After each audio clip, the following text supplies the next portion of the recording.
रातिरे शोइबा पूर्वरु एही गोटे काम करि दियंतु आपणक विवाहिता स्त्री बा झियो जहाको आपण मने मने भलो पाउचंती से आपणको न देखिले रही परिबो नाही। आपणक पाई से तड़पी उठिबो। जदि आपण मने मने केउ भी स्त्री बा झियो को पसंद करूतंती किंतु जेते चेष्टा कले मध्ये आपण ताको पटै पारु नाहंती पाई पारु नाहंती तबे मो कथा कहिबा अनुଯାयी ए कामटी को करि दियंतु। देखिबे से स्त्री बा झियो जेउटे थिले मध्य आपणक प्रेम रे दीवानी होई जिवो। आपणक बिना गोटे मुहूर्त मध्य अलगा रही परिबो नाही। से स्त्री बा झियो जेउटे थिले भी आपणको भलो पाई बसिबो एवं आपणक सहित समय बिताया पई तड़पी उठिबो। तेबे एहा एक मुस्लिम वशीकरण उपाय। तेबे फ्रेंड्स मु आपण मानको अनुरोध करिबी जे जेउ भी उपाय गुड़िक आमे आपण मानको ए वीडियो माध्यम रे आम चैनल द्वारा आपण मानको पाखरु पहुंचौचु ता संपूर्ण सत एवं एहा को आपण प्रयोग करी अपेक्षा करिवे आपण को 100% रिजल्ट मिलिबो। नमस्कार फ्रेंड्स, ओडिया फंडा चैनल को आपण मानको स्वागत। तेबे निज पसंदर सही स्त्री बा झियो को पाइबा को जाय आपण बहुत प्रकार तंत्र मंत्र टोने टोटके आदि करि सारिबेणी किंतु आपण को कौनसी प्रकार रिजल्ट देखिबा को मिलु नाही। तेबे कोन करिवे शुक्रवार दिन ए उपायटी को करिवे।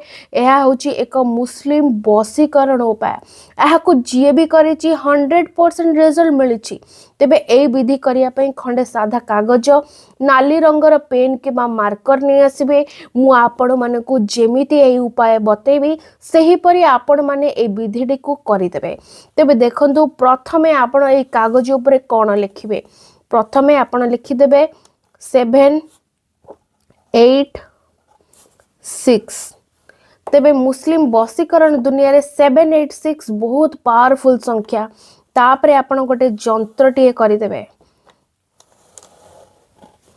ए जंत्र को आपण दुई भाग रे विभक्त करिदेबे एवं प्रथमे कोन करिवे प्रथम भाग रे आपण लिखिबे सही स्त्री बा झियोर ना जहाकू आपण वशीभूत करबा को चाहुचंती। मन कर ता ना होची रिमा एवं तळे लिखिबे आपण निजर ना। मन कर आपण को ना होची दीपू। देखो फ्रेंड्स एतिक जिनस लिखिला परे आपण कौन करिवे जो बिछणा उपरे सुवंती से बिछणा उपरे बसिबे। ए कागजटी को सही दिग को करी बसिबे जो दिगरे से स्त्री बा झियोर घर। मने कर उत्तर दिगरे से स्त्री बा झियोर घर उत्तर दिग को कागज रखिकी आपण से दिग को मुह करिकी बसी जिवे। सेही परी बसिला परे आपण को तळे गोटे मंत्र लिखिबार अछि एवं से मंत्रटी को आपण को लगातार उच्चारण करिबार अछि। तेबे से मंत्रटी कोन जहा द्वारा ए विधिटी सफल हेबो ताहा मु आपण मानकु बतै दोछि। मंत्रटी एही परी या रफियो या भस्लम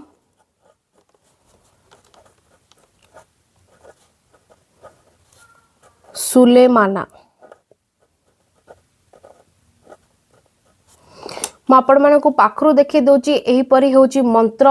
आपण माने चाहिले स्क्रीनशॉट मध्य करि परंती।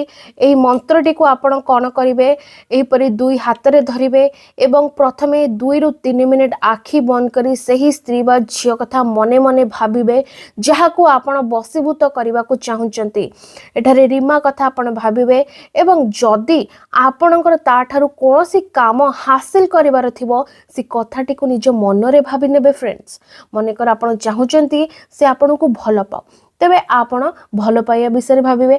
जदि आपण ताठारु कोनोसी प्रकार काम हासिल करिया को चाहुचंती तेबे से कामटी को निज मन रे भाबिबे।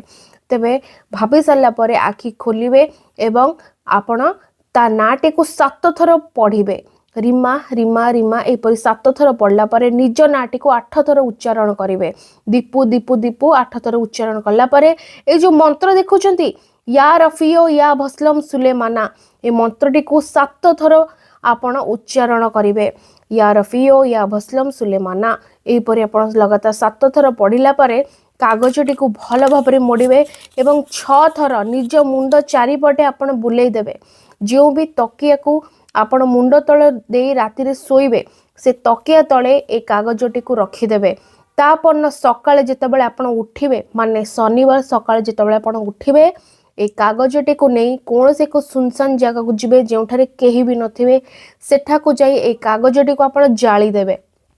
जालिबा समय आपण रीमार नाटी को लगातार उच्चारण करुथिबे। तापरे निज घर को फेरी आसबे। जो भी लुगापटा आपण पिंधिचन ताकू तुरंत बदली देबे। गाधुआ पदा करके निज काम रे आपण लागि पड़िबे। अपेक्षा करिवे केवल 2 दिन मध्य से स्त्री बा झियो आपणकर एमिति बसीभूत हेबो कि आपणकर प्रत्येक कथा मानिबारे लागिवो। जो झियो दिने दिने आपण को देखिले इग्नोर करि दउथिले आपण को पाख को टाणी होई आसीबो। तेबे मने रखंतु ए विधिटी को केवल शुक्रवार राति रे करिवे।